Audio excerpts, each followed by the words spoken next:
Ayatollah Ali খামেনির হাতের আংটির মধ্যে লক্ষ্য করলেই আপনি বুঝতে পারবেন যে সে কতটা আল্লাহ ভীরু ছিল। তার হাতের আংটির মধ্যে লেখা ছিল ইন্না মাইয়া রাব্বি, অর্থাৎ সব সময় আল্লাহ তাআলা আমার সাথে আছেন। এবং আয়াতুল্লাহ আলী খামেনি কতটা আল্লাহ ভীরু ছিল, মার্কিন থেকে যখন বলা হলো 70 দশকে যখন আয়াতুল্লাহ খামেনি রেজা শাহ পাহলভীর বিরুদ্ধে গণ অভ্যুত্থানে নেতৃত্ব দিচ্ছিলেন, তখন বলা হলো তোমাদেরকে রেশন দেয়া বন্ধ করে দিব।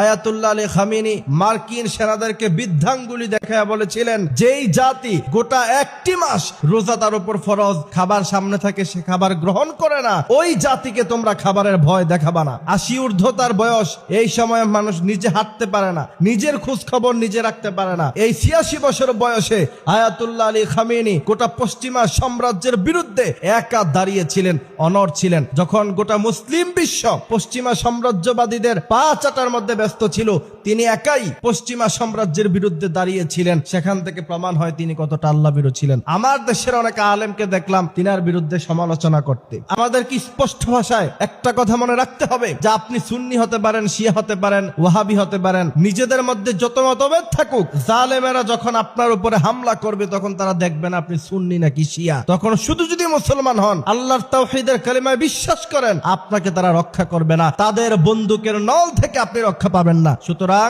নিজেদের মধ্যে বিরোধ করা বন্ধ করতে হবে। গোটা বিশ্বের সমস্ত মুসলমানরা নিজেদের ইজ্জত আবরু বাঁচানোর জন্য নিজেদেরকে ঐক্যবদ্ধ থাকতে হবে। এজন্য আল্লাহ তাআলা বলছেন ওয়াতাসিমু বিহাবলিল্লাহি জামিআন ওয়ালা তাফাররাকু, তোমরা সবাই এক হও, ঐক্য গঠন করো, অনৈক্য করো না। ইসলামের ইতিহাসে যেখানে অনৈক্য হয়েছে সেখানেই পতন হয়েছে, আর যেখানে একতা ছিল সেখানেই মুসলমানদের বিজয় হয়েছে। সুতরাং এই ঐক্যের রাস্তা ছাড়া বিকল্প কোনো রাস্তা মুসলমানদের কাছে নাই। আল্লাহ তাআলা আমাদেরকে এই কথাগুলি বোঝার তৌফিক দান করুক, আমিন।